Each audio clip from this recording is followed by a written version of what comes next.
As quatro faces de um Messias. Os quatro evangelhos canônicos do Novo Testamento, Mateus, Marcos, Lucas e João, oferecem retratos complementares, mas distintos, da vida, ministério, morte e ressurreição de Jesus Cristo.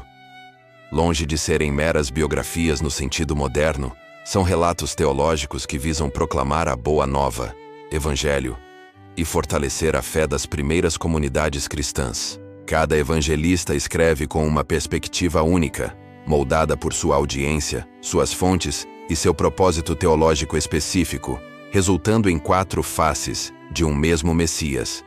Marcos, considerado o mais antigo dos evangelhos, é o mais conciso e direto. Escrito para uma audiência provavelmente romana e gentílica, foca na ação e no poder de Jesus. O Cristo de Marcos é o servo sofredor e o Filho de Deus poderoso, cujos milagres são provas irrefutáveis de sua autoridade divina sobre a doença, a natureza e os demônios. A narrativa é urgente, marcada pela palavra imediatamente, impulsionando o leitor para o clímax da paixão. Mateus, escrito para uma comunidade judaico-cristã, seu objetivo é demonstrar que Jesus é o Messias prometido nas Escrituras hebraicas. Mateus apresenta Jesus como o Rei dos Judeus e o novo Moisés, que cumpre a lei e os profetas. A genealogia que remonta a Abraão, as frequentes citações do Antigo Testamento e a estruturação dos ensinamentos de Jesus em 5 grandes discursos, semelhante ao Pentateuco, reforçam essa imagem. Lucas, médico e companheiro de Paulo. Lucas dirige seu evangelho a um público greco-romano, personificado na figura de Teófilo. Ele apresenta Jesus como o Salvador de todos, com uma ênfase particular nos marginalizados, os pobres, as mulheres, os pecadores e os gentios. Sua narrativa é detalhada e compassiva, destacando a humanidade de Cristo, seu ministério de inclusão, sua vida de oração e a ação universal do Espírito Santo. João. O mais teológico e distinto dos quatro, João escreve para uma audiência já cristã, buscando aprofundar sua fé. Ele apresenta Jesus como o Verbo divino, Logos, o Filho pré-existente que se fez carne. Em vez de uma vasta quantidade de milagres, João seleciona 7 sinais específicos que revelam a glória de Jesus e sua identidade como o Eu Sou, o pão da vida, a luz do mundo, a ressurreição e a vida. Sua linguagem é simbólica, e seu foco está nos longos discursos de Jesus sobre sua natureza divina. A cronologia dos milagres de Jesus é um desafio acadêmico, pois os evangelistas organizaram seus relatos mais por temas teológicos do que por uma sequência temporal estrita. No entanto, ao comparar os evangelhos, é possível delinear uma ordem provável dos eventos. Desenvolvimento. A jornada dos milagres em ordem cronológica. A narrativa a seguir organiza os milagres de Jesus em uma sequência cronológica plausível, baseada na harmonização dos relatos dos 4 evangelhos. Início do ministério na Galileia. A transformação da água em vinho. João 2:1-11. O primeiro dos sinais de João ocorre em um casamento em Caná da Galileia.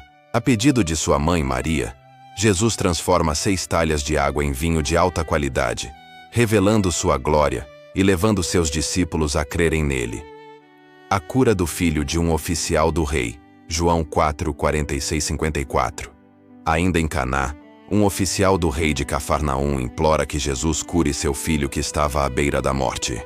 Jesus o assegura de que seu filho viverá, e o homem, ao retornar para casa, descobre que a febre deixou o menino na mesma hora em que Jesus havia falado. A pesca maravilhosa. Lucas 5:1-11.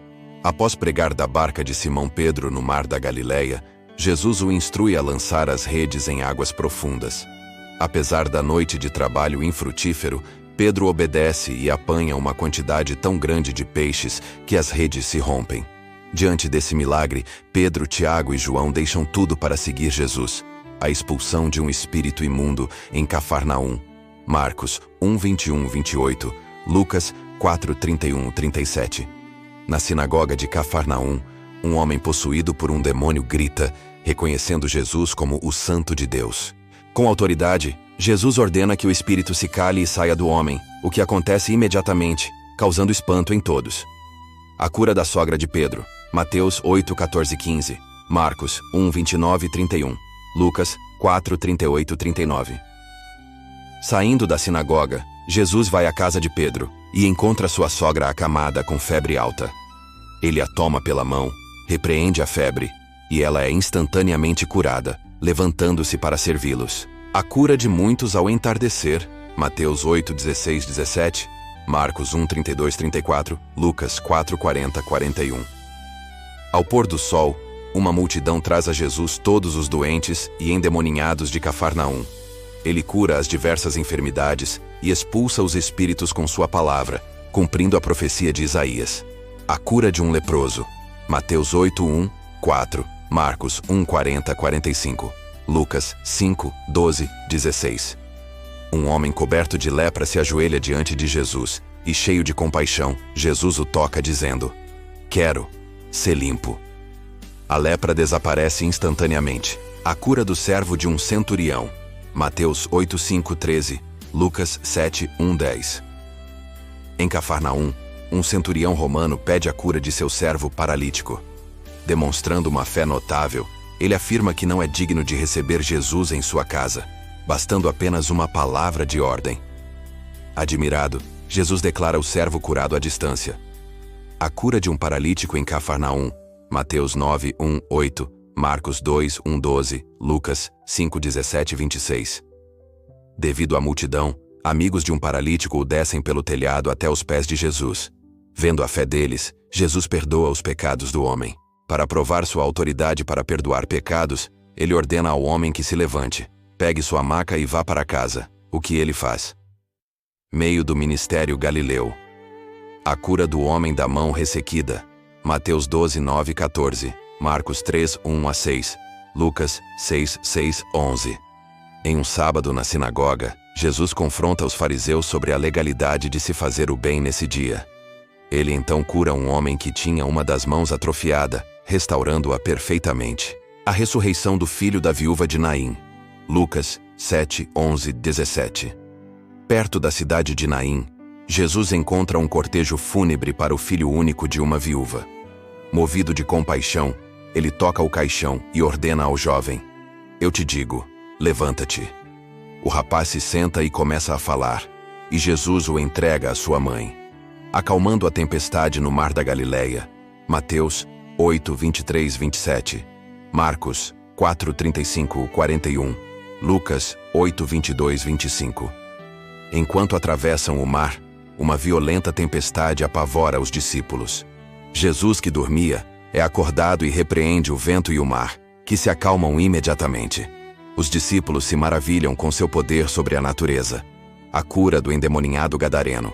Mateus 8, 28, 34.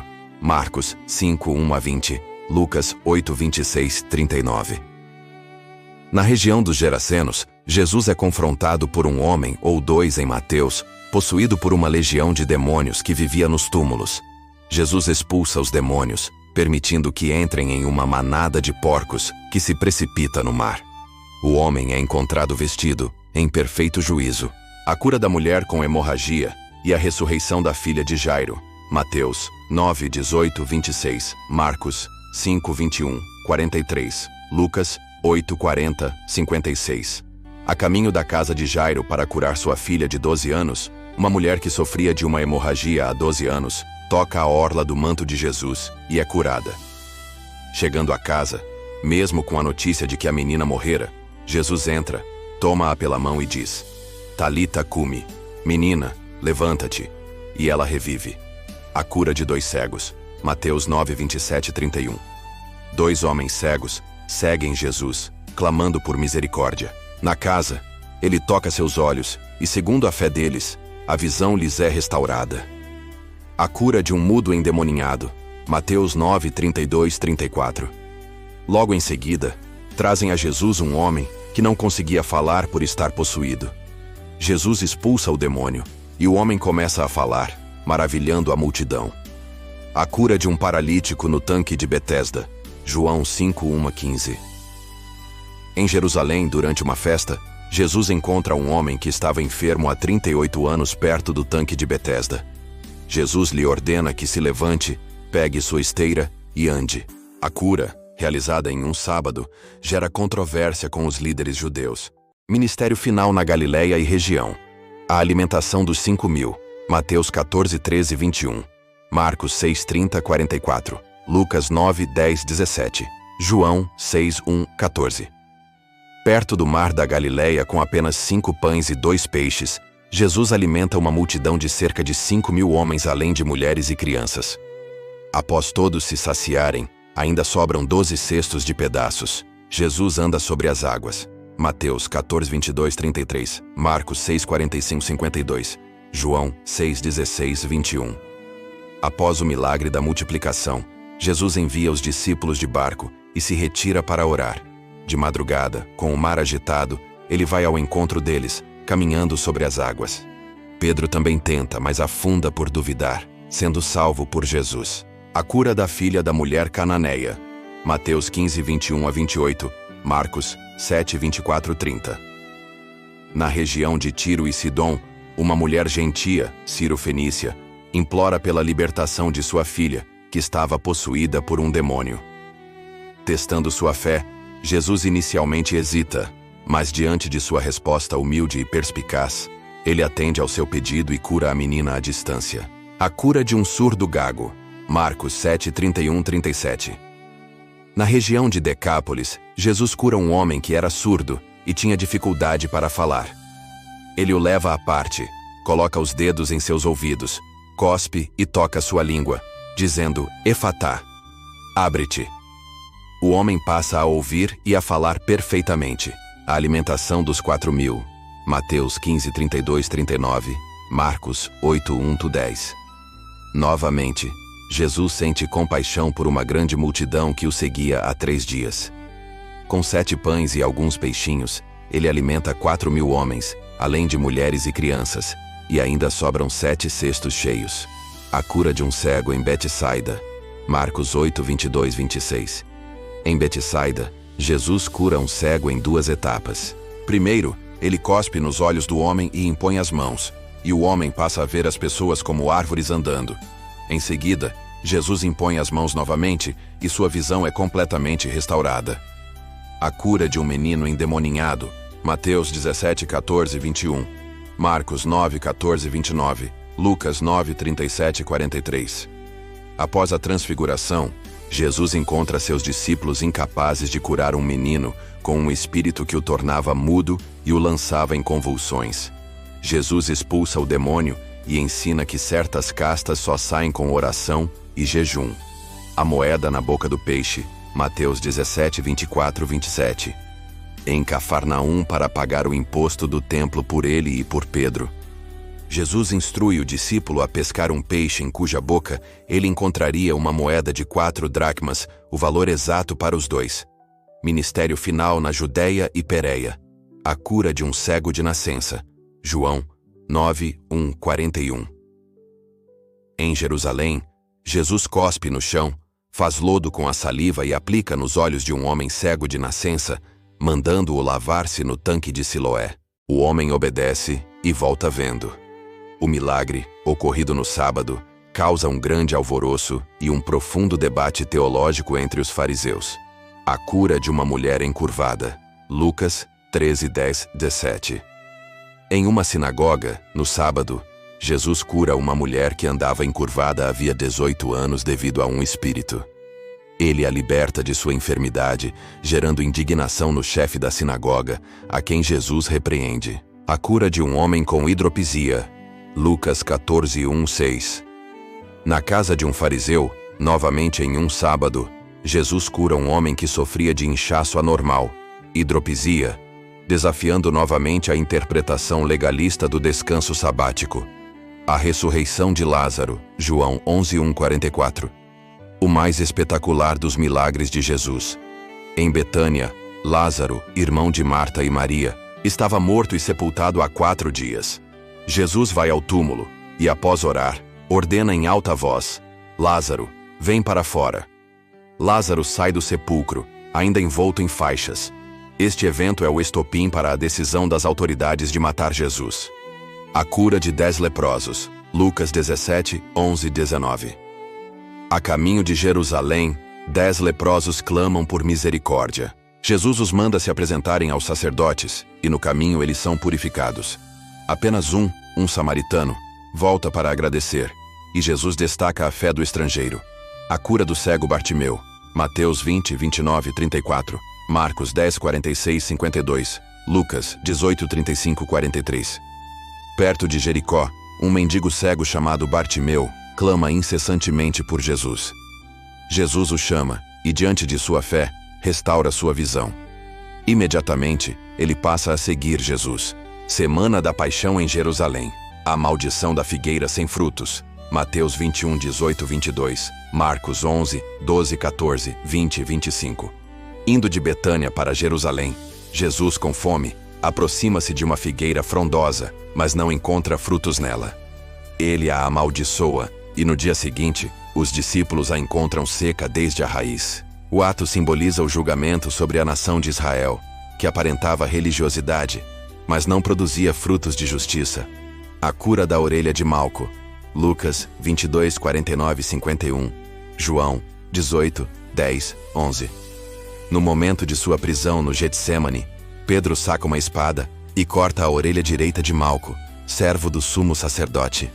Em seu último milagre de cura, Jesus toca a orelha do homem e o restaura. A segunda pesca maravilhosa. João 21, 1, 14. Após sua ressurreição, Jesus aparece a 7 de seus discípulos no mar da Galileia.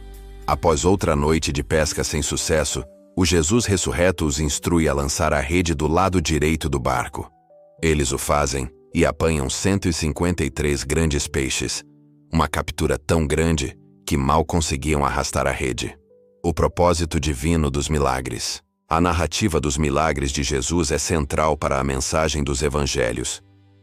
Eles não são meros espetáculos de poder, mas atos repletos de significado teológico.